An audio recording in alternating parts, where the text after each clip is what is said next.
Berkeley. Dublin. Yes. Thank you. Emeryville. Here. Fremont.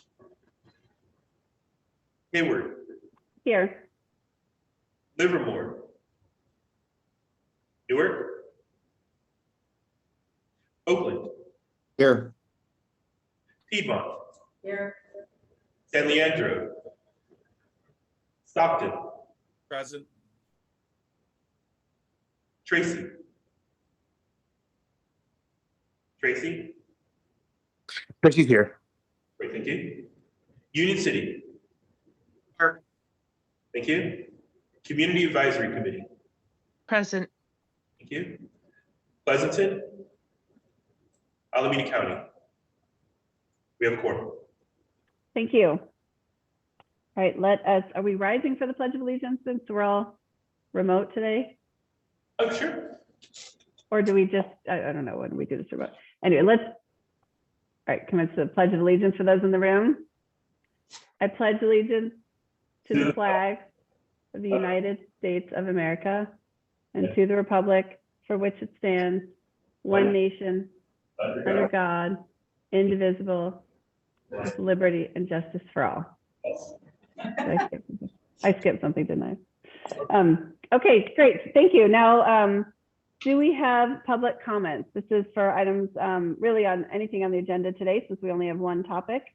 Do we have anybody speakers waiting to speak? There are no hands raised this time. If you wish to speak, if you could please use the raise hand feature in Zoom. We have no written public comment at this time. And there are no hands raised at this time. Okay, great. Then I'm going to go ahead and close public comment and move on to our agenda item today, the public policy update, and I'll turn that over to staff. Great. Thank you. Good morning, everybody. If you can't hear me, raise your hand. See no hands raised. I'm Todd Edmister. I'm the director of the public policy group here within EBCE. We've got a few of our members on the phone. Also with me here today is Alec Ward. He's the head of our legislative branch, and we'll be talking more about that towards the end of this presentation. I wanted to start off with some introductions. First, introduce the group. Next slide, please. Thank you. You can see our bright shining faces down there in the lower right-hand corner, as well as a brief description of what we do over on the left side. The crib sheet is that the public policy team is the organization's primary interface with state and federal government. So if there's an issue with a state agency or the legislature or the governor's office, or if there's an issue with any of the branches of the federal government, we will represent the agency in connection with those issues. In addition, we are where the lawyers hang out in EBCE. There are two of us. I am one of them. John Newton, my colleague, whose picture there is just below me, my hexagon to the left, is also an attorney. We are the conduit between the organization at large and Intercolsa organizations, General Counsel, and her law firm, Richards, Watson, and Sean, for RWG. In addition to the legal role, we are in charge of compliance with regulatory obligations. And so down there on the bottom row is Stephanie LaShawn. She is our head of compliance and works beneath John Newton. And you can see all this in the org chart. But those are our primary three functions. The interface with the state and federal government, the interface with the general counsel, which is primarily a contractual role. So we follow contracts to and from under her attorneys, and also make sure that the board documents get to and back around review for our board meetings, and then the compliance function. Well, let's pause there, see if anybody had any questions kind of about what we do writ large, and then we can drill down a little bit more on the substance. And I can't see if there's any people raising their hand for you. Okay, terrific. All right, there's nothing. Next slide. Okay, a lot of what we do on the advocacy front is done in conjunction with or through our trade organization, which is CalCCA. CalCCA is an amalgam of all of the community choice aggregators within the state and represents community choice aggregators' interests in common also at the state level. They are also active at the California System Operator, who we will talk about more in a bit. But again, much of what we do is in conjunction with or through them. And a lot of what we do individually is work within CalCCA to make sure that EDC's voice is heard and that CalCCA is representing everybody and representing us. Next slide, please. All right, so why does state and federal government matter so much to us? Well, CCAs are a creature of state legislation, and we kind of outlined it here. See over there on the far left talks about AB 117. It's passed back in 2002. That is the fundamental statute that governs CCAs in California. Without that, CCAs do not exist. And AB 117 also apportioned responsibility for overseeing CCAs to various state organizations, principally the Public Utilities Commission and the California Energy Commission, which we'll talk about more in a moment. As you can see from this timeline, CCA wasn't much of a thing until about 10 years after the legislation passed. The first CCA popped into existence with Oregon Clean Energy, or now MCE. And then there was a big land rush of CCA formation around 2016, which EDC was a part. Oh, greetings.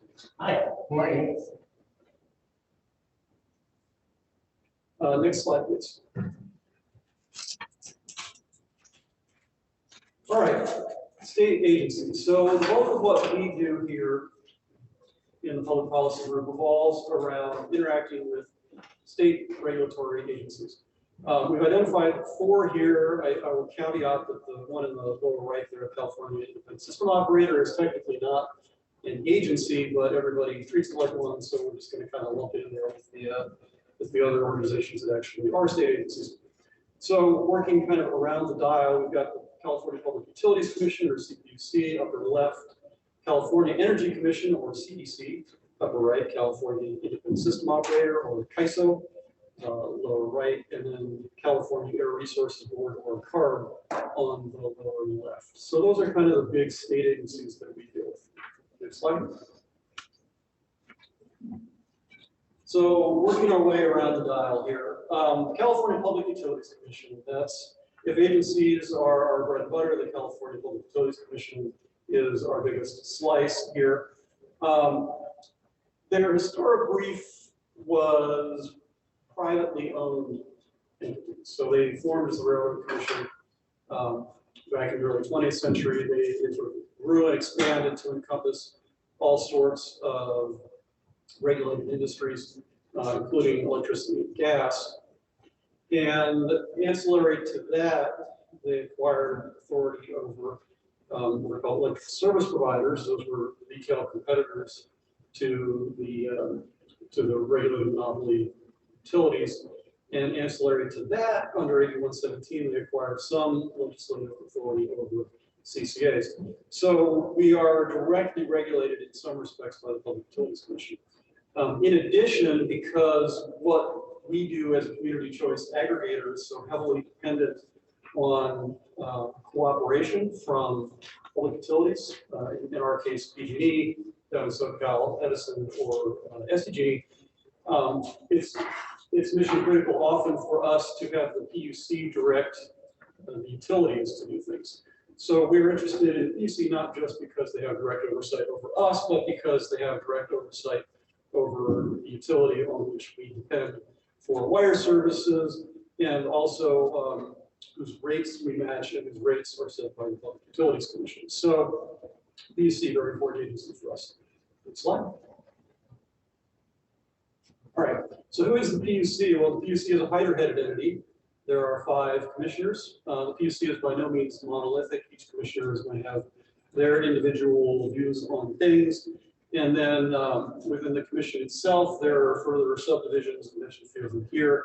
There's an energy division, there's an ELJ division, there's a public advocates division, all of whom will take their own positions on various issues and must be dealt with in various contexts in various ways.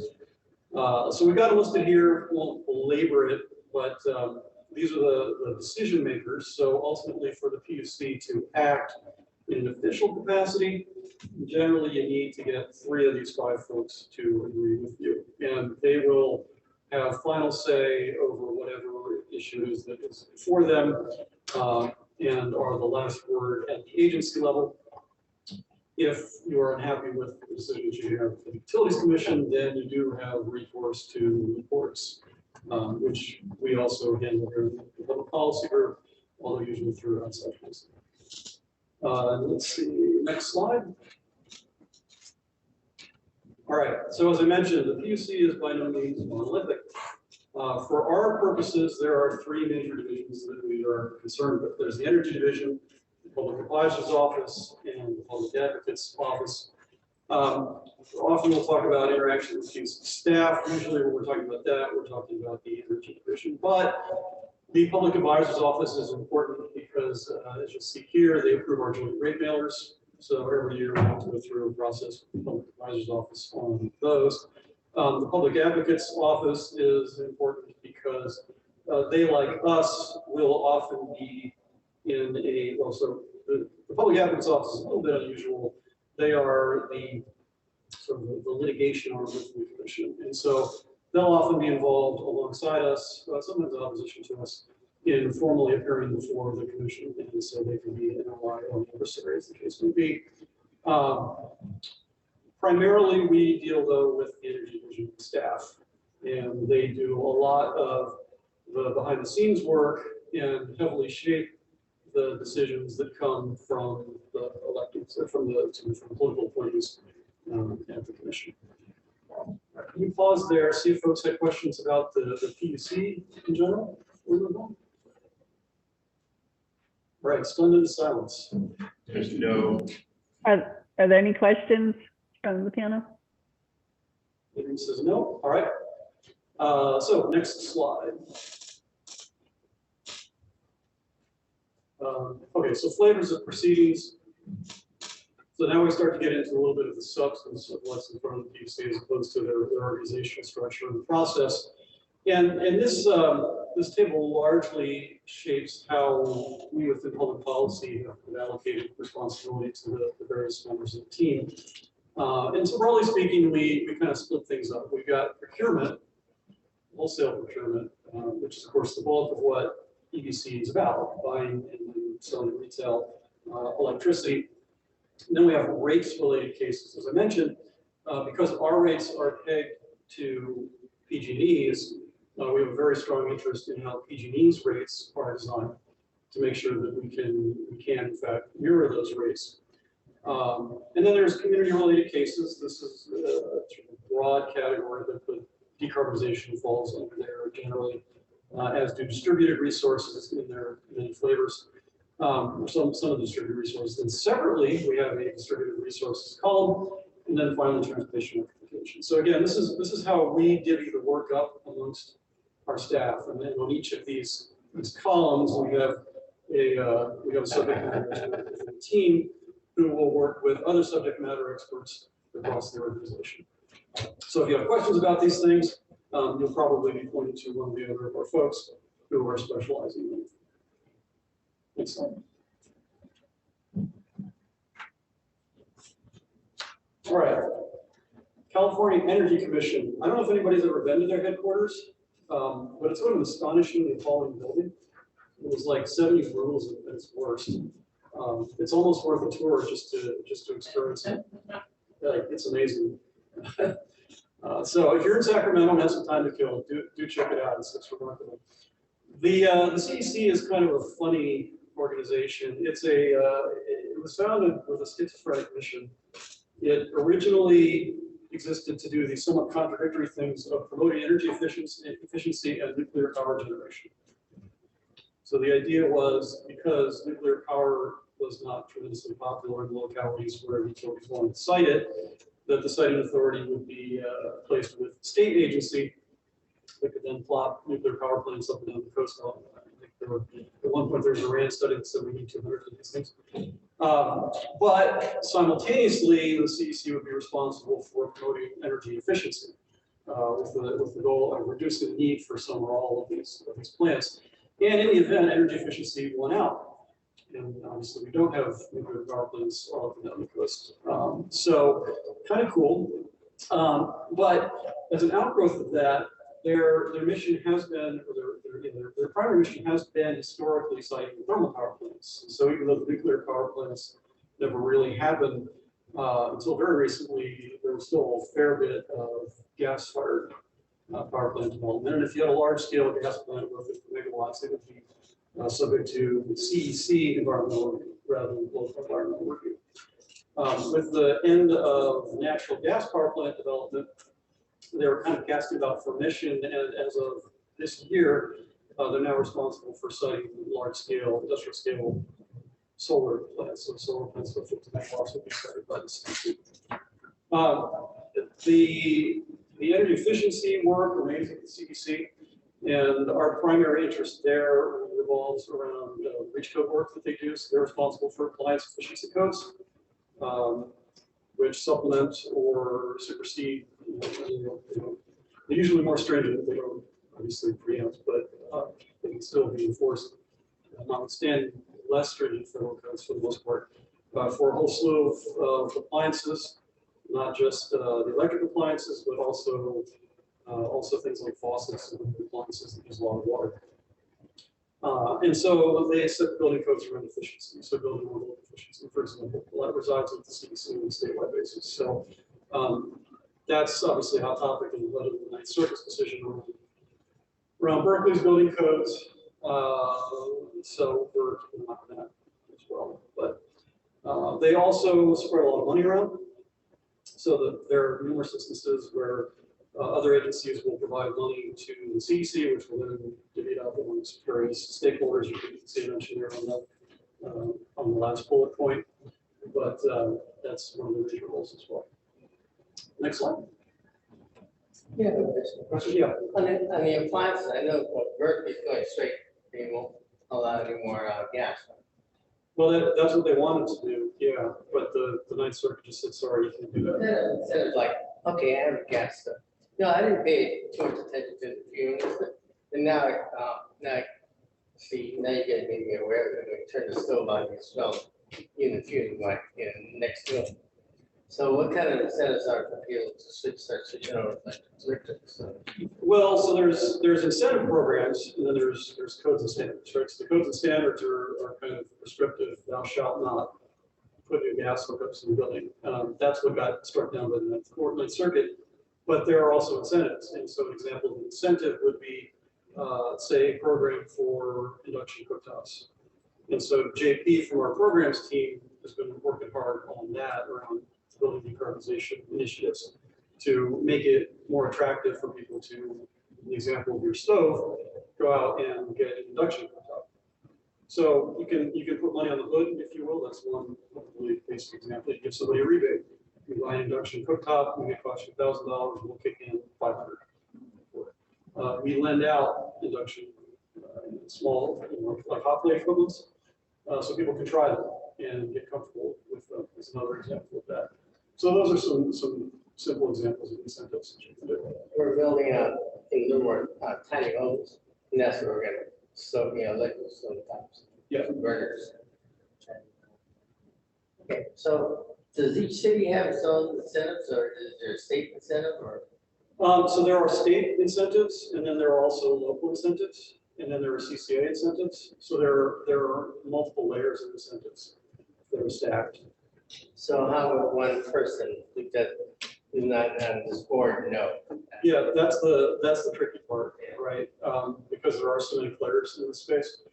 So there have been efforts to at least centralize information around that. So the utilities run programs, for example, that there are an effort to centralize information. So if you're doing an induction cooktop, you can go to one place and see all the incentives are available. There are also the RENs, so NAREN, for example, that does some of that. They tend to aggregate the programs within their footprints and make it easier for people to know what all is available. And then the manufacturers themselves, in order to sell their products, will try and aggregate that information and make it available for sale. Yeah. I've just been asked to please repeat the question, Oh, make okay. sure the audience can follow. Yeah, sorry about that. The question. Yeah. Can I also just pipe in? It's a little hard to hear. The sort of conversation gets muddled in the room. I don't know if you could get closer to the microphone, and it's really hard to hear the questions in the room as well. Yeah, frankly, it's hard to hear anything in the room. The audio. Is that any better? Let's see. Go ahead. Okay, so I'll make the question. Yeah, maybe just repeat the question. That might do it. Thank you. Yeah, so the question there was how do people know what incentives are available if they're, say, in the market for a new stovetop? Working on a chapter. Oh, okay, and Tyler points out that we have a consultant in Paulus who's also working on a software interface to aggregate that information and make it available to the public. And I guess then the meta question becomes, how do you know where to go for the meta tracker to find information on the incentives? But a lot of folks are working on the problem. Okay, so CEC, like the PUC, hydra-headed entity, 5 commissioners, you see their pictures there. And uniquely, unlike the PUC, over on the right side, you see that the commissioners have to come from certain, have to bring with them certain areas of expertise. So the PUC commissioners can be from wherever. Historically, they've been all lawyers on the PUC, but the CEC commissioners have to have a certain subject matter expertise. And so if you lose a commissioner who has a particular area of expertise, then you have to fill that hole with somebody who has a similar background. And then, again, regular business meetings like the PUC and formal proceedings like the PUC. All right, next slide. So how do we engage with the CEC? Well, the work that they do, again, is typically through formal proceedings. We've listed here some of the areas that we're focusing on with them. The IPER, I should have mentioned that earlier, sorry. The CEC's the state's lead agency for putting together forecasts of energy usage and also of anticipated generation growth that then propagates out to the other agencies. So it's a big part of what they do. It's an important part of what they do, and has ramifications for the CAISO and the PUC as well. So we do a lot of work around their integrated energy policy report for the IPER, which is a biennial activity. And then you can see some of the other proceedings that are listed here. Particular to folks here might be the Power Source Disclosure Program. That's where the power content label comes from, which is a horribly oversimplified analysis, essentially the carbon intensity of a given utility's energy supply. Next slide. All right, third agency, CARB, California Air Resources Board. The CARB is of primary interest, is of interest to us primarily because of what they do around transportation electrification. And so you see the two bullets there on the bottom. CARB historically has been about reducing emissions, and obviously transportation has a lot of emissions associated. And so we're working closely with them on a variety of initiatives around transportation electrification, and also their low carbon and fuel standard credits, which are one of the mechanisms for putting money in the pockets of those sort of shifting work from things that emit to things that do not. Next slide, please. All right, California Independent System Operators. I mentioned they're not formally an agency.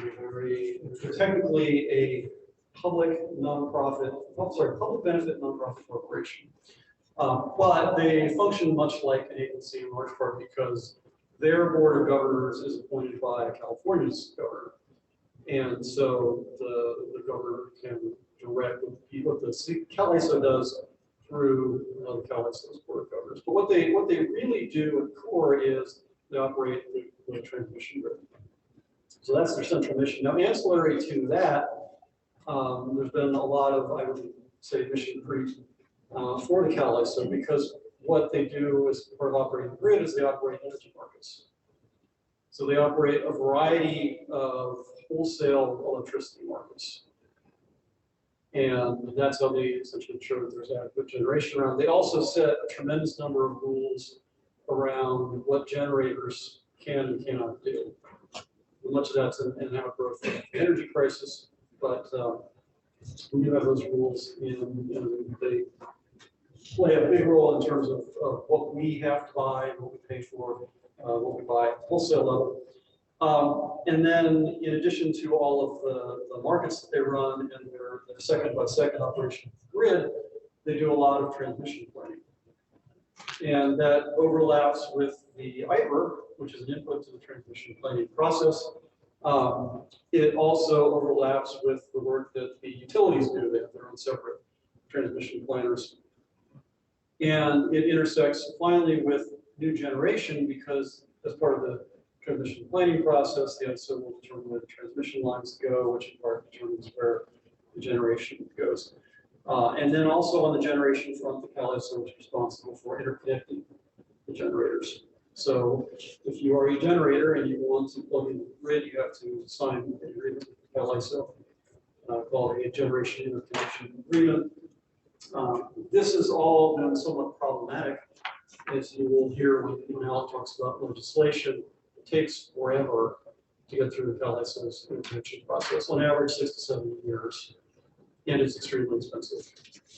So that's been a really significant bottleneck in the build out of California's renewable energy generation fleet.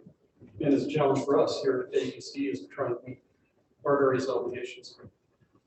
So there's a bunch of acronyms at the bottom. Question? This question, are folks advocating to change that and streamline it? Yeah, so the question from Ms. Anderson from Piedmont was whether folks were looking to simplify and streamline the interconnection process. Yes, this has been an ongoing issue as long as there's been an ISO. It's not just a California issue. I was on a panel earlier this year with a commissioner from the Illinois Commerce Commission, which is their equivalent of DC. And when laying out the challenges they were facing in Illinois, they're the same challenges we're facing here. You know, they're threatened with rolling blackouts. They have inadequate capacity margin. They have trouble getting things interconnected. But California being California, it's bigger here. So they're looking at delays of maybe 3 years. We're looking at close to 6 to 7. There have been a number of LGIA reforms over the decades. And I liken it to a defense procurement reform. Like everybody knows it's a problem, and everybody comes in determined to fix it, and seemingly nobody can. And I don't, it's the struggle is real. There is and again, I'll detail this a little bit more in this piece of the presentation. There are a number of bills that are pending at the legislature to try and streamline this, but ultimately, transmission interconnection is federal, right? So the way that the jurisdiction is divvied up over electricity is that the feds are responsible for virtually everything related to transmission, which in California is defined by voltage. So high voltage transmission, federal.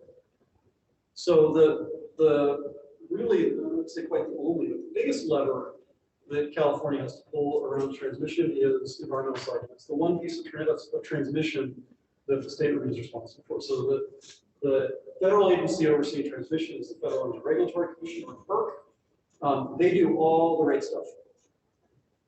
They are responsible for the CalISO's tariff.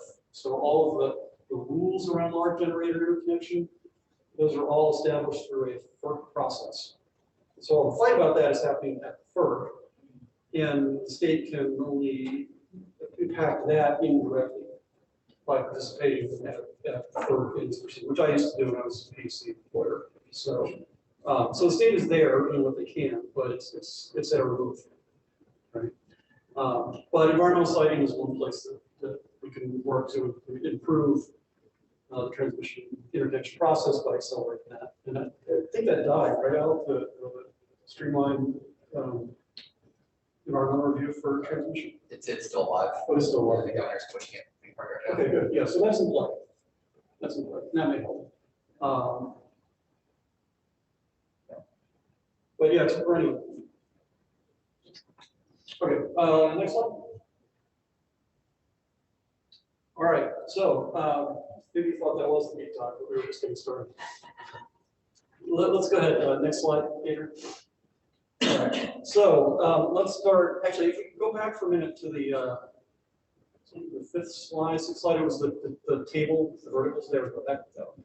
All right, so as I said earlier, we kind of divvy the work up along these lines. And so the first column there is the procurement related cases. And then under there, you see there are three subcategories. So the resource adequacy or RA, integrated resource planning or IRP, and renewables portfolio standard or RPS, because why say a word we can say it. So let's do a little bit of a deep dive on those three, because they are all super important. So now let's forward back to that slide we're on. There we go. Okay, great. All right. So RA is a hot topic du jour. Let's start for a second with what is resource adequacy.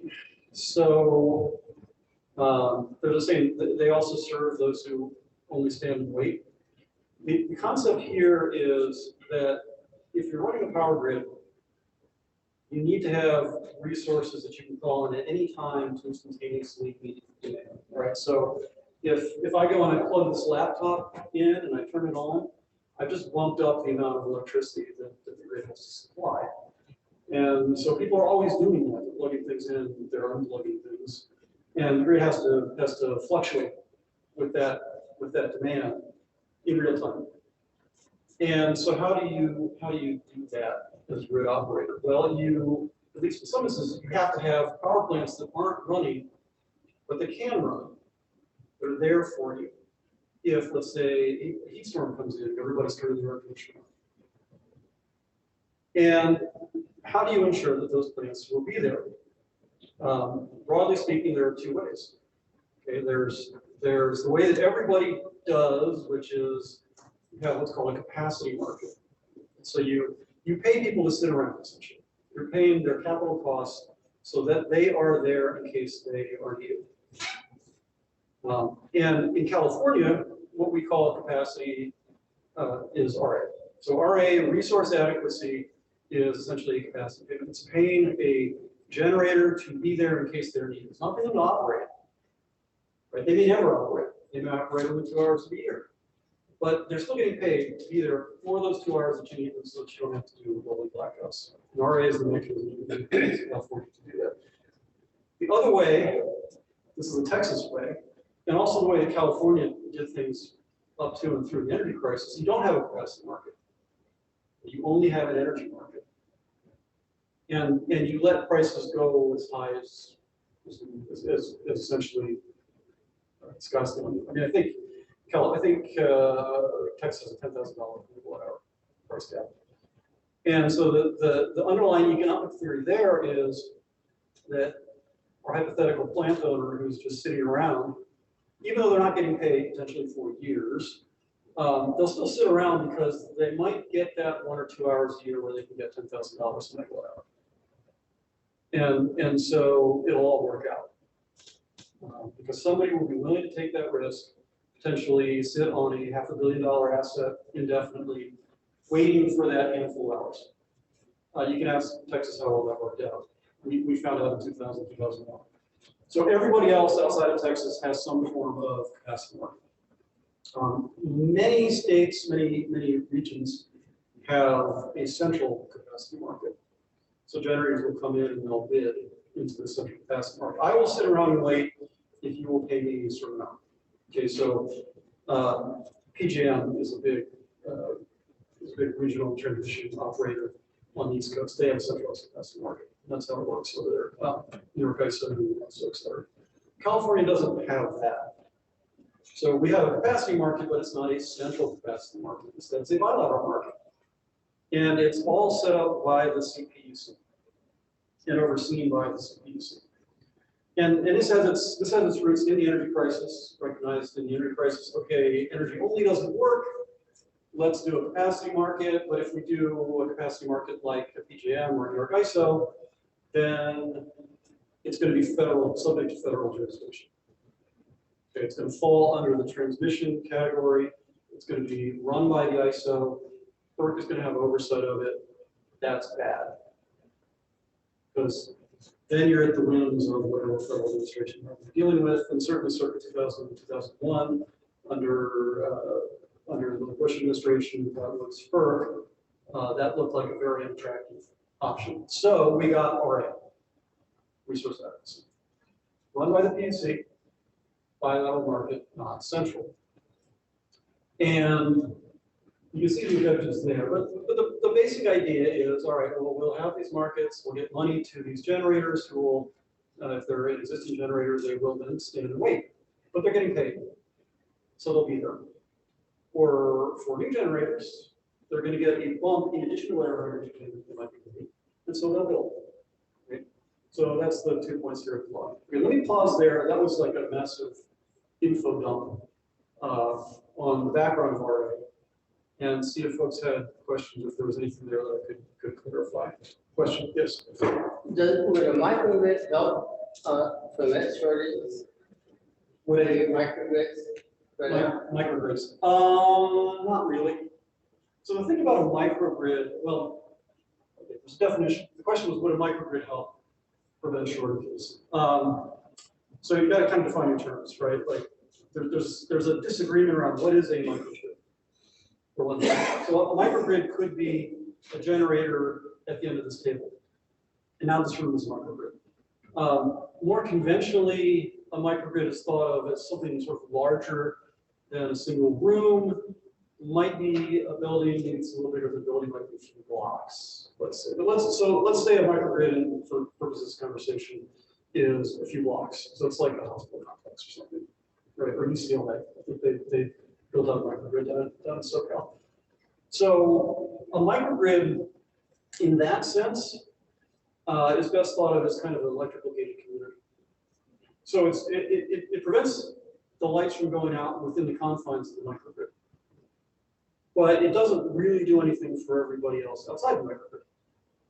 Now, conceivably, you can kind of get some edge cases. Say, well, okay, the microgrid, when it kicks in, that reduces the demand on the grid overall. So there's an indirect benefit to the grid from that load coming off the grid, and so maybe that's a good thing. But it's kind of edge cases and indirect benefits, as distinct from, say, building out utility scale or building out a utility scale battery facility. It will directly benefit the people who are within the footprint of the microgrid, and it's great for emergency services. I mean, as you may know, we're working, again, Al can talk about this, right? We've got some federal earmarks for resilience for fire stations, and it's certainly awesome for that, right? So when there's an emergency, it can be very helpful. But in terms of like preventing the emergency, forestalling the emergency, is conventionally thought of microgrids aren't super helpful. Looks like we have another question from the CAC. I actually just wanted to sort of piggyback on that a little bit.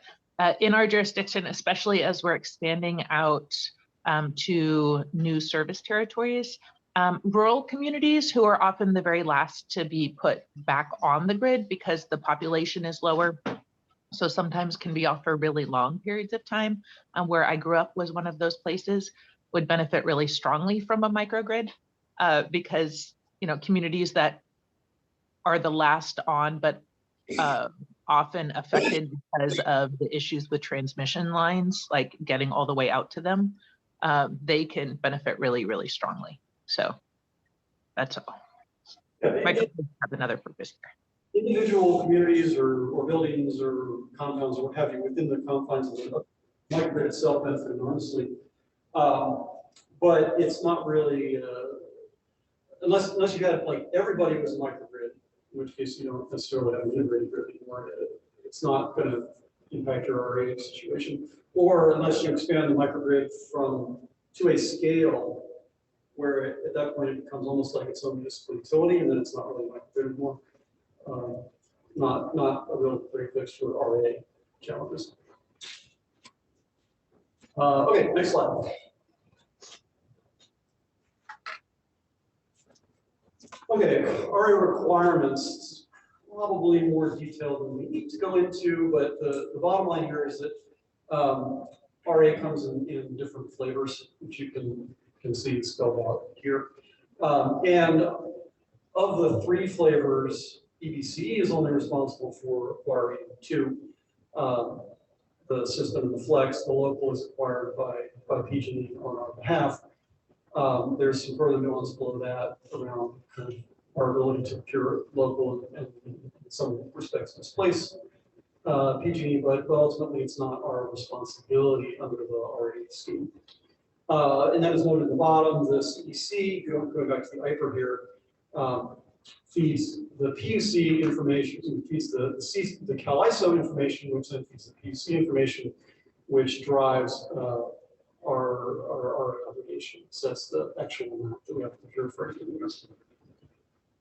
Next slide. Okay, so why is all this top of the deck on the deep dive? There's a massive RA shortfall coming, and in addition, in the midst of this shortfall, the rules are about to change radically. So you can see the high points here, right? California faces capacity shortfall, RA is moving to 24-hour subsidy framework. And then on top of all of this, the PUC is tying expansion by CCAs to perfect RA compliance. So in the midst of a shortfall, which is in no small part driven by regulatory decisions, the regulator is requiring that we be perfect, and that we be perfect in the middle of a massive rule change. So big operating challenge for us as we go forward here, and already causing some challenges as with the stock and expansion issues that we were wrestling with earlier this year. So that's why RA matters. It's very expensive right now. It does not look like that is going to improve in the immediate future. And we have to be perfect if we want to expand, and being perfect is very difficult because of the flux. So we're wrestling with all of that. Questions? Okay, next slide. All right, that's RA. On to a perhaps more cheery subject, which is IRP, so Integrated Resource Planning. So IRP was an attempt to kind of create one process to rule them all. But as with many such efforts, we ended up just getting one additional process on top of the existing processes. And so now we have IRP on top of all of the RA, RPS, et cetera. But IRP is, when we look at it, is RA is kind of a short-term thing. So RA, you're looking a year ahead. And this is maybe doing it for justice than it deserves, but it's the way Russian was it. So RA is kind of a year ahead, right? What is your obligation to pay people to sit around and be there for the next year? IRP is a longer look ahead.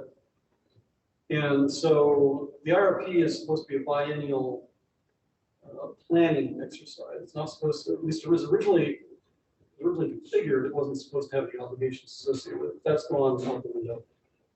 Now it does, but it's looking at a longer term horizon, 3 years out, 5 years out. And so the goals aren't this year, the goals are a few years hence. And there's more detail on it here. Next slide.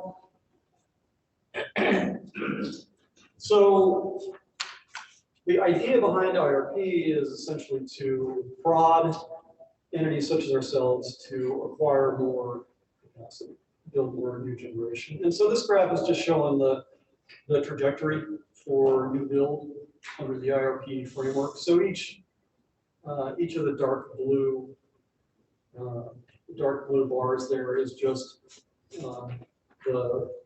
essentially the sum of the prior year's cumulative build. And the idea is that we're just going to keep ramping up generation capacity from now until the end of the planning horizon. And this is the cadence in which we're supposed to do it. And as you can see, it's substantial, right? We're looking at adding 20 gigawatts by 2028. So for perspective, right? For perspective, a big power plant would be on the order of 200 to 400 megawatts. A nuclear power plant might be 1 gigawatt.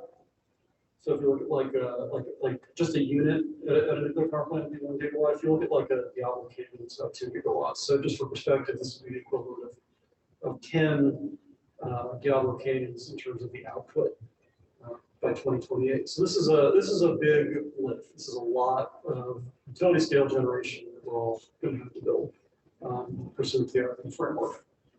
And so this undergirds a lot of what we are doing here at PCE, right? In terms of what is it we have to buy. It's not just what we think we have to buy. We look at our load, but it's what PC is making us buy to hit these benchmarks as it looks at the state's aggregated load over time. Was there? See if anyone have any questions about that. You'll see Marie coming in with the RFP plan and, as we go forward. Her group is responsible for developing, but we work on figuring out the rules. Right, next one. So IRP issues. Well, like I said, we work on figuring out the rules, and there are challenges around the rules. You can see them listed here. The biggest one is whether the PUC is modeling things correctly, right? So all of this direct procurement is based on certain assumptions around what it is going to look like as we go forward. How many people are going to switch to electric vehicles? How many gas-fired stoves are going to flip over to induction cooktops, et cetera. And so there's a lot of room for disagreement over exactly what that looks like. And small changes can have big ramifications. So there's constant arguments over model inputs and assumptions. In addition, we're doing all of this kind of in the midst of an ongoing crisis, as mentioned earlier. We have a capacity shortfall, right? So IRP has now become a vehicle for directing procurement. It was a planning exercise. Now it is a vehicle for the PC to direct specific procurement on a medium time frame. So not next year, but 3 years or 5 years out. And so that's the last bullet point right there, right? So those bottom bullets give you a sense of what the PC is directing in the medium term there. And you can see more acronyms, right? Midterm reliability or medium-term reliability or MTR. But those are fairly big numbers, and they flow down to us as well. Next slide. Okay, next issue. Historically, this would have been the first issue. This is the power charge and difference adjustment, or PCIA. But we are in remission with PCIA at the moment. PCIA, let's talk about what it is a little bit, what it's not. So some people think of PCIA as an exit fee. It's not an exit fee. It's a stranded cost recovery mechanism. It's not paid just by CCA customers or other customers who've left the utilities service. It's paid by all customers. So whether you're getting service from PG&E or from CCA or from an ESP, you're paying PCIA. And why CCA customers have to pay it is because AB 117 makes paying for stranded costs a condition of CCA service. And I've highlighted the relevant language there. So it's a statutory obligation, right? This is not uniform for CCAs nationwide. For example, in Illinois, CCA customers don't have to pay for stranded costs, but here in California, we do. So the PCIA is the mechanism for capturing that. Now, what is a stranded cost? So a stranded cost is an above market cost for generation that the utility has acquired on behalf of customers who subsequently left. And so if a utility, when a customer has been served by the utility, let's say enters into a power purchase agreement or builds a power plant, and then the customer leaves, the customer is still on the hook for the costs associated with that procurement.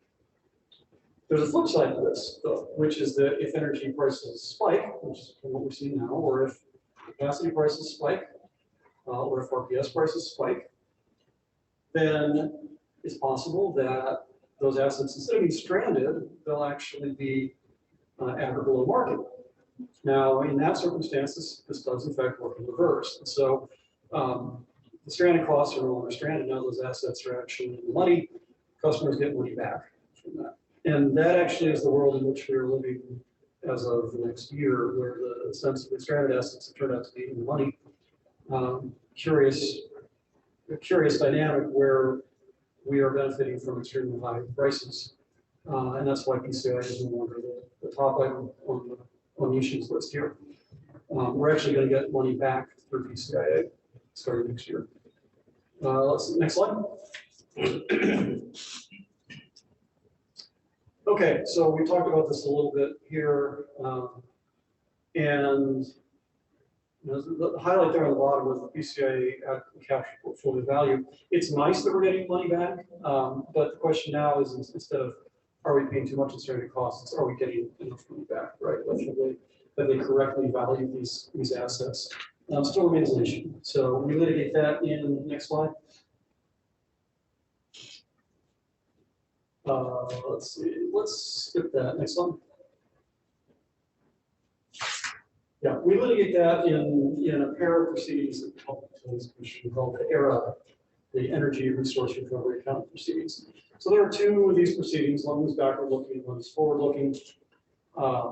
In both of these, we're essentially arguing with utilities, with PG&E, about how they have valued the resources that are in the bucket of resources where we're concerned about stranded costs, or in this case, the in the money amounts, and how they account for the flow of the dollars to these resources and then back to customers. So very weedy accounting issues around all of this, and we have a great team that's working on these issues on our behalf.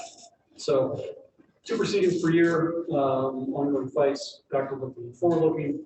The forward-looking one sets the rates for next year. The backward-looking one looks to make sure that everything was copacetic in terms of how things were accounted for the year gone by. And then there's a true-up that will flow through in the following years. All right. Next slide. Okay, we've already talked about that. So that's a little more detail on the backward and forward-looking. Next slide. Let me pause there and see if anybody had any PCIA questions. I would say RA and PCIA are probably the 2 biggest existential issues that we are wrestling with at the state government level. Yeah, thanks. And I was thinking maybe this would also be a good time to ask the public if there's any public comments on this issue, just because maybe we can take a break for that right now and then at the end as well. Yeah, we are at an hour. This might be a good time to take a stretch to sitting, weed, and smoking. And it looks like, go ahead, Adrian. We do have one hand raised. Audrey Ichinose, you're recognized for 3 minutes. Thank you. Audrey Ichinose, East Bay Clean Power Alliance, and the statewide California Alliance for Community Energy. I did want to go back to the RA questions. How unusual was it that EBCE failed to meet its RA requirements and was financially penalized? That is to say, I understand why they were. They chose, of course, to pay the penalty as opposed to buying the RA if they could. I understand from what Todd said that there was, the prices, the demand for RA was really very high. But I'd like to know whether EBCE was unusual in its choice in trying to fulfill its RA requirement, or did other CCAs in Cal CCA, for example, chose to do the same? Thanks, Audrey. Got your question. Other CCAs did the same. Whether it's a choice or not is a little tricky. When you're facing a shortage and there's no price cap, kind of what do you do? Is it really a choice? But to directly answer your question, EBC was not alone in incurring penalties, and PUC lists them on their website, so you can kind of go in there and root around that if you want to see who else was penalized in that period. Thank you. Do we have any other public comments at this time? There are no hands raised at this time. Okay, so let's close public comment and we'll do another public comment session at the end as well. So thank you. And do we want to take, did you want, anyone want to take a break or anything? I mean, I'm happy to keep moving. What if anyone's itching to get up for a minute? No, good. All right. Onward. Thank you.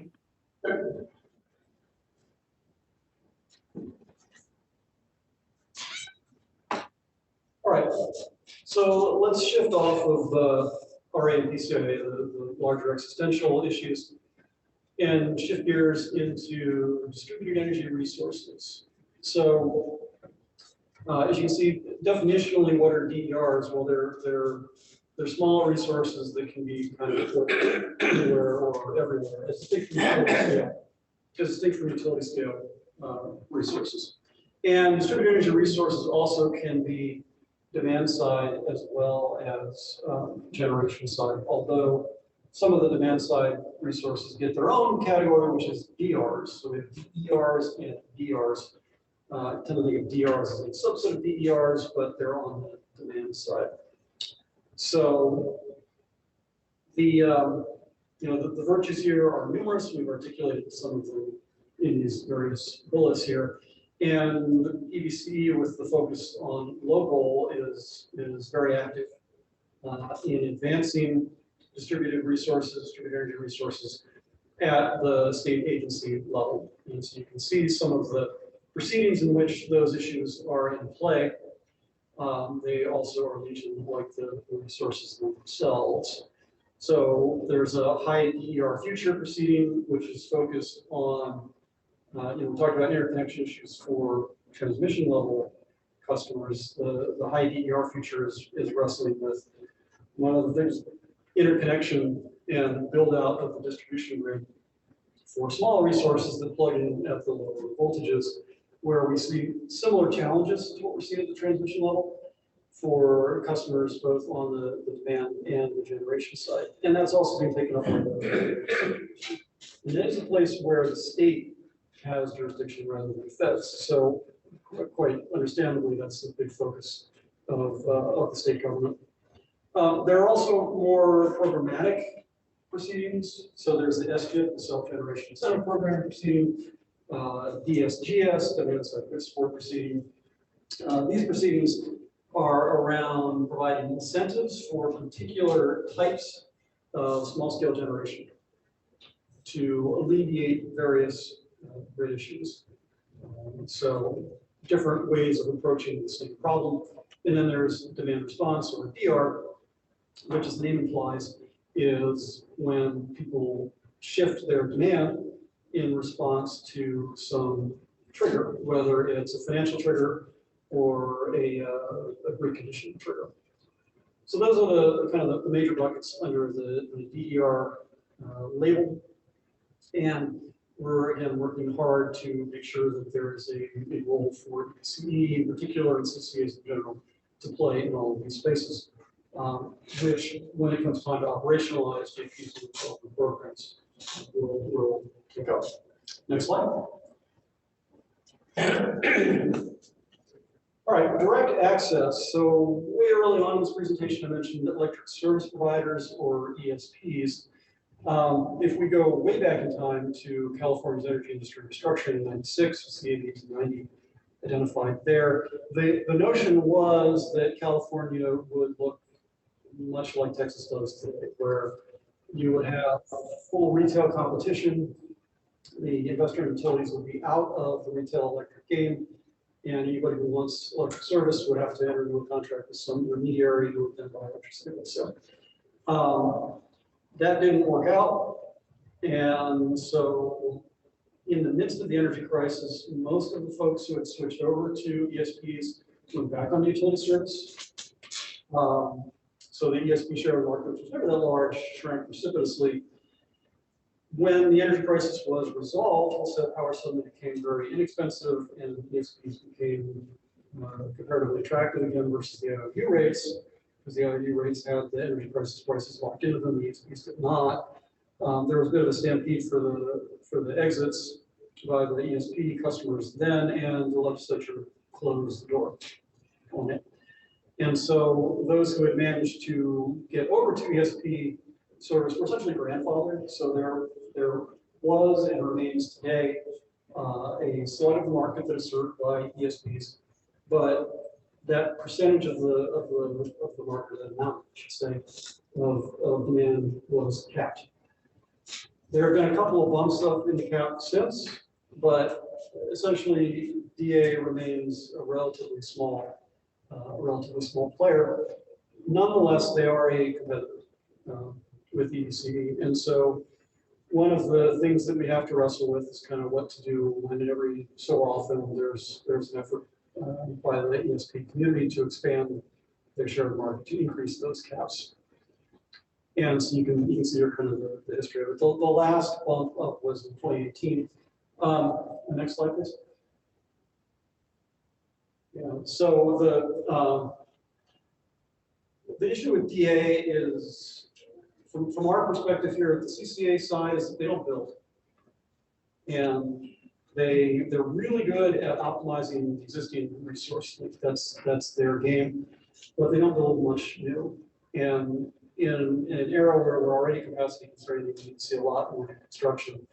That's a problem. So the CCA community has been active at the PUC in keeping the caps where they are on direct access. And the last word from the PUC was essentially agreeing with us that pushing out the expansion of the direct access cap. So the amount of load that's served by DA is what it is. Looks like it'll be that for the foreseeable future.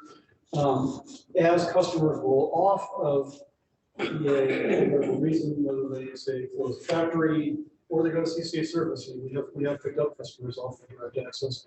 That does open new room under the cap, and so customers who are interested in going to DA at that point can, and they maybe are customers that are interested in doing it. So it remains a live concern for us from a competitive perspective. All right, next slide. All right, legislative advocacy. Let me hand the baton here to my colleague, Alec Ward, and he can bring you guys up to speed on what we do in Sacramento. Thank you for your time.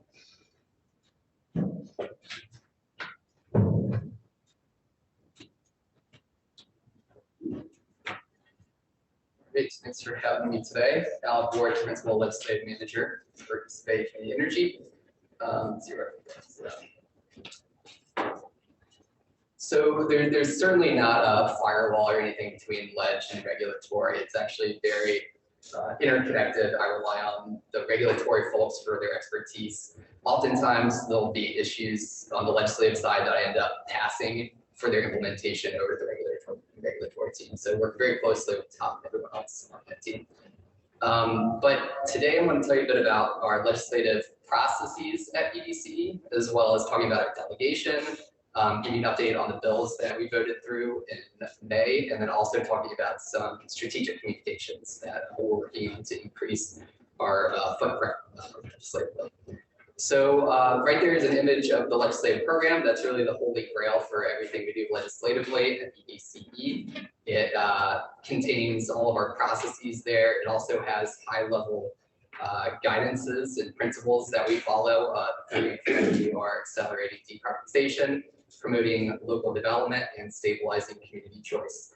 So these are the three principles that we keep an eye out when we're tracking bills, when we're recommending positions. If they hit those three principles and they're of a high enough priority, then we'll come to the board and recommend a position. And that will be either support unless amended, or oppose unless amended. Those are the four.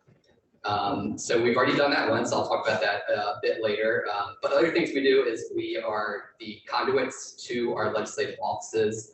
We meet with them throughout the year. The members themselves will meet with us. We'll meet with their staffers. So we really want to become even more and more their experts that they go to whenever there's a energy issue that they're facing. We have some help when we do this. We have Widening Group. They're our state legislative advocacy experts. And we also have Townsend Public Affairs. They're new this year, but they are federal advocacy experts, and we're looking to really expand our platform federally last year. So,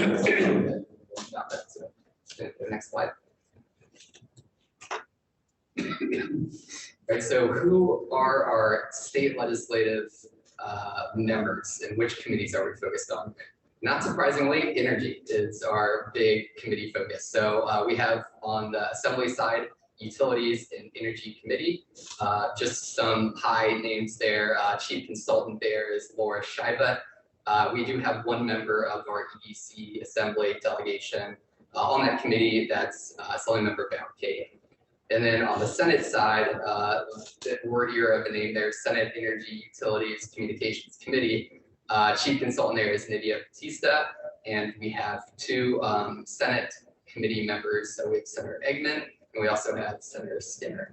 And on the bottom, you can see we definitely have our hands full with, it's great that we have a large territory for EDC and growing, but that leads to a lot of legislators that we're interacting with and that are looking to us for this expertise. So we have 6 assembly member delegations. I'll leave it to you all to read the names there. And we have 4 senators, and they're also listed there.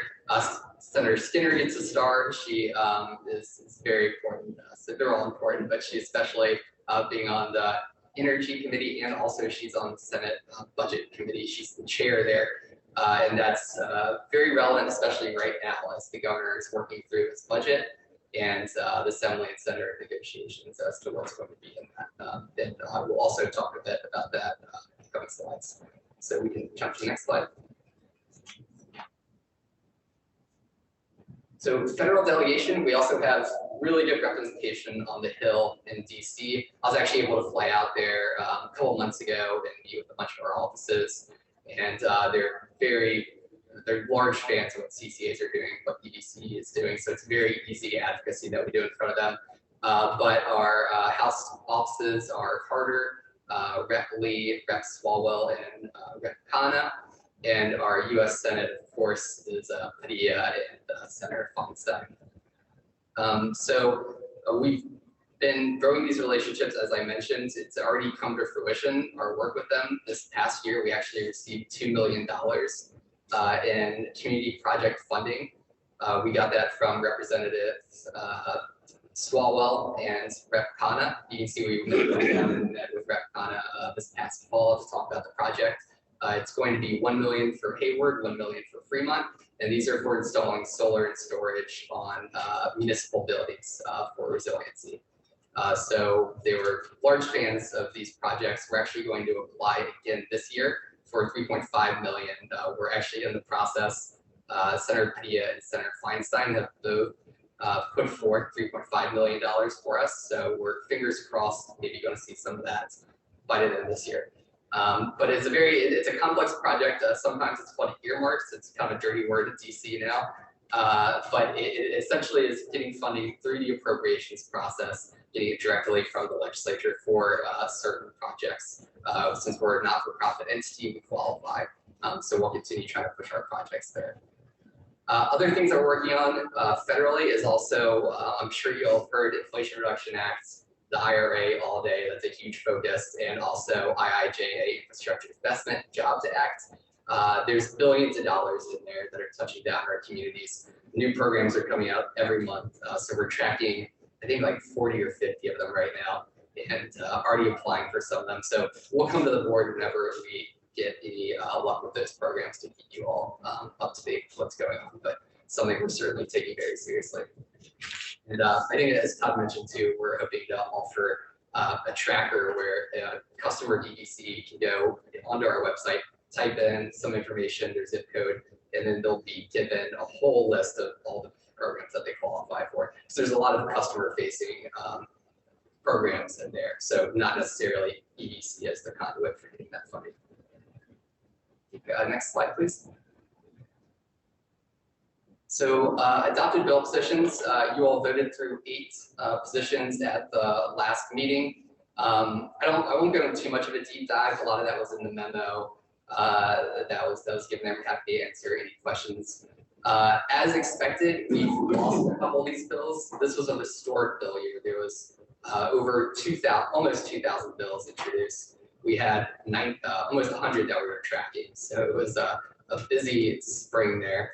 As expected, a lot of them didn't make it. We're in a deficit year. As you all might have heard, the budget's very tight. The governor has threatened to veto bills that would increase any sort of money needed from the state, which is most of them. So we've had some cut. We also faced some pushback on some of these bills, especially interconnection. Todd had noted that this is a big issue for EBCE. The IOUs were not happy with the reforms that we were asking of them, and we're pushing back hard on two of the first crossed out bills that we have there, but I'll get to those in a minute. The definitely most complex and largest bill we've been lobbying, we'll start with first right here. It's a budget trailer bill. It's AB 1373, Assembly Member Garcia. So as the good news here, the update is this did not make it into either the June 15th budget. That's one that you have to have a budget by June 15th, or legislators don't get paid. So that's actually a great incentive to get something done in the legislature. And then they also just announced this week that they're going to pass a budget junior bill. So they're finalizing the negotiations around that. This is not in there either. So we led a full blitz. We're really appreciative of the board. I emailed a number of you all asking for help reaching out to Senator Skinner and others on this. And because of the CCA's advocacy here, they left it to be to continue working on. So we might see it later in a trailer bill. We might see it in a policy bill later this summer. We might see it next year. But I'll give you a quick update on how those negotiations are going. So if you remember, the issues are that this would create a central procurement entity for long lead time resources. We were worried that this could turn into the PUC giving a blank check to the IOUs so they could buy basically any renewable energy resources that they want, that they would be competing with the CCAs in that procurement. So that would raise up prices for our customers. So we wanted serious sideboards there as to what they'd be focused on, largely harder to reach resources. So geothermal, winds, large scale offshore wind. It also would expand the PUC's control over our procurement to the point where we'd be almost as regulated as the IOUs. They could determine which contracts and which types of procurement strategies we should be pursuing, which should obviously be very problematic as we have a large share of different priorities that we focus on when procuring. And then also it would add a whole nother RA penalty on the load serving entities. So that would lead to RA penalty number 3. I think there's already an RA penalty right now, and CAISO backs up. So a lot of issues that we had with this bill. As you can see, the board voted through opposed unless amends, but because AB 1373 addressed a lot of these issues, all of them actually, we moved to neutral as they were no longer in opposition with our stances. But if you remember, there are 2 other venues for this bill right now. So the Assembly is doing policy. The Senate is working on potentially a play budget-wise. The governor's office has a budget proposal. So this is a very hard bill to lobby because there are 3 different vehicles.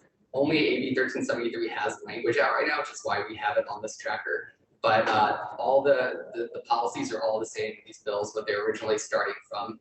But the main issue now is that we think the governor and the Senate side might still have the door open for IOUs to become the central procurement entity. We think everything else might be fixed at this point, which is great. But we're working hard to insert some language, just 2 words, 2 sentences that would ensure that this doesn't happen with the IOUs, which we don't think the intention is, but we need to be super careful here. So that's the state of play. We're going to keep working this very hard and more to come this summer. For other bills, interconnection, as Todd mentioned, interconnection is a massive issue. We actually became so concerned that we surveyed, I think you all might have been either heard of this or directly involved, all of our cities as to what issues are you seeing on the interconnection front. So that can scale from, we're seeing interconnection delays at utility scale level. So for our large wind, solar storage projects, the IOUs have delayed interconnecting these projects. Many CCAs across the state have been seeing this. And then in our cities, we've seen the energization has become a massive issue where solar panels on residential roofs or on a municipal building aren't being interconnected in time, where entire housing development projects, including affordable housing, are not being interconnected. Commercial projects, community projects, jails, police stations, fire stations. So the implications here are massive. We won't be able to decarbonize. A lot of our building decarb issues are being impacted here. The economies of our local communities are massively at threat. Our jobs, housing crisis is going to get any better if we can't build more housing. So this has been a large focus for us this year. Some of the fixes we think would be adding shot clocks to the IOUs. So that is saying they have until this long to interconnect these projects, or else there could be some accountability or penalty measures in place. So that's what a number of these bills are doing. So AB 50 is Assembly Member Wood. This would require the PUC to create a shot clock for new and upgraded loans. So a very broad measure there, including increased reporting and transparency. The board took a support position. Happy to say it passed out of the Assembly and is now in Senate Energy. AB 643, Berman, this would be a similar shot clock, but for DERs, distributed energy resources. So think solar and storage. You can even see CalSA as the sponsor there on residential rooftops. Yeah, unfortunately, that did not make it out of Assembly. We were support on that, but it got held Assembly appropriations.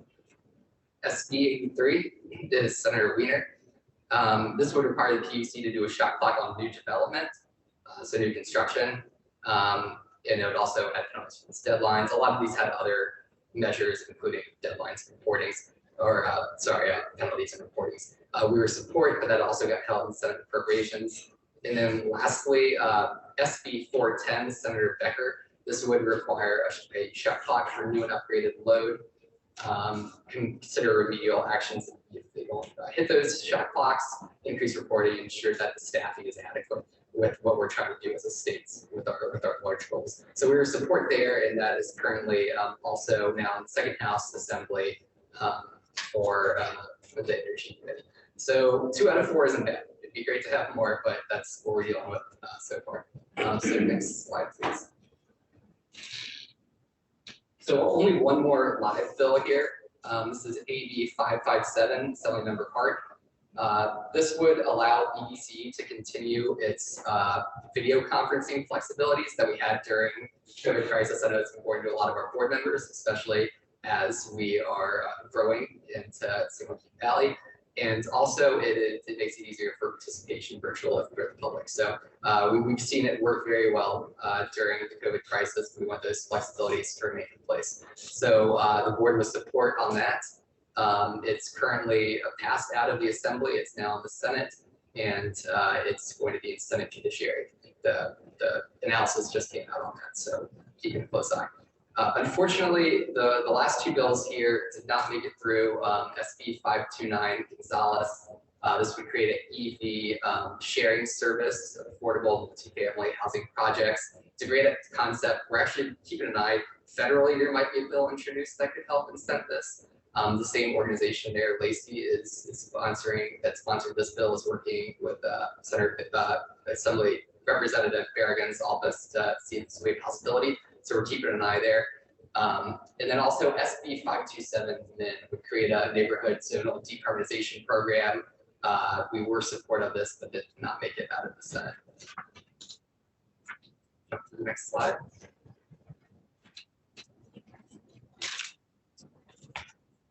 So strategic communications is something we're also trying to scale up. We really want to, your advocacy goes a lot easier. People know what you're doing, know who you are, know that you're a respectful organization. So we're really trying to increase our media footprint here.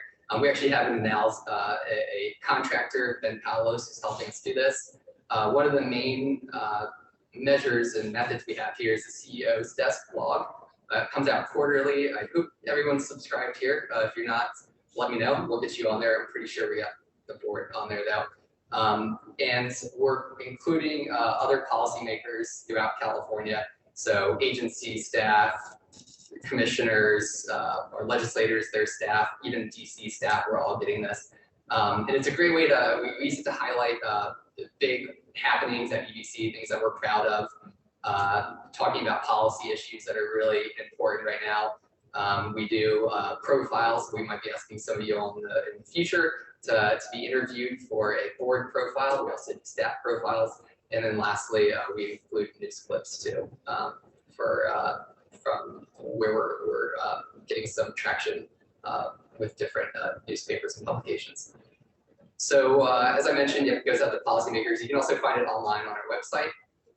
The goal here is, as I've said, getting people excited and knowledgeable about what we're doing, our activities, our analyses, It's a great place also to highlight all the programs. Legislators love hearing about the programs that we're offering, so it's really exciting to talk to them about it, and it's another great way to do it. I think that is there any slides remaining? Great, I think that might be it for the legislative side, so I can pause for any questions. Thank you. Let's see, do we have any questions from the board? Looks like Commissioner or Director Botters. Thank you. I just had a question about one bill, the One Brown Act bill, was it 557? That only applies in emergency situations, though. It won't apply to our regular meetings, correct? Can you ask that one more time? So I didn't hear. Yeah, so my reading of the bill is just extending circumstances in states of emergency. It doesn't actually change regular meeting requirements. Unless it was recently amended, it should enable us outside of governor's proclamation of emergency. I just was reading it, and the current language says that it applies in emergency. So I'm just checking. So maybe we could look into that. Thanks. Yep, I'll take a look at that. These bills, the hard part is they are being amended right now. And I actually did see that there were some amendments on that this week. So I'll take a look and report back. Thank you. Any other questions? No, it doesn't look like we have any questions from the board. Oh, looks like, so let's open public comment on this item. Adrian, I see one hand raised. Yes. Audrey Ichinose, recognized for 3 minutes. Thank you, Adrian and board. When this presentation began with that overview of all the parts in this Department of EBCE, I wonder if it's possible to take us through how EBCE handled the situation with AB 588, which is Holden, and it went to interconnection, regionalization, yeah, whether CAISO should be included in this larger Western market. And so if you could, I think it would help all of us to know how EBCE approached this, the staff approached this question. Where did you discuss it first among yourselves, then take it up, or find out how Cal CCA was approaching this issue too? If I think it would be really useful for all of us to see how this part of EBCE works. Thanks very much. Thank you. You want to answer? Is there an answer for that? Sure. So yeah, the issue of regionalization is a very controversial one. There are public hearings on it, and there are very strong stances on each side. So we were being very cautious and methodical about how we're approaching it. We were waiting to see where all the parties landed. In fact, we are going to engage the board on it this year, doing some sort of workshop so we can walk through and fully flesh out this issue. But right before that happened, it actually got moved to a 2-year bill. So that means it won't be addressed this year. So I think it's something that we're going to revisit next year once this issue arises. But I agree, it's a very important issue. Thank you. Any other questions from the public? I see that, I see Audrey Ichinose lowered her hand. Okay, no other written comments. There are no written comments hold on, let me just check.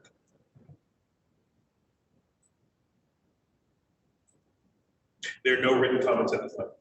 Okay, great. And I don't see any hands raised, so I'm going to close public comments. Thank you. And next we have board member and staff announcements and future agenda items. Do we have any comments there? Any staff announcements at this time? Nope, nothing? Okay, great. Then that is it. Thank you everyone for the presentation. That was a lot of information and everyone attending, and I think we're adjourned, right? Nothing else? Great, thank you. Meeting adjourned. Great. Thank you, everyone. Good job. Well done. Everybody got it all? Thank you, Adrian. Thank you. It was a little time, so it was an hour and a half, and it was an hour and a half.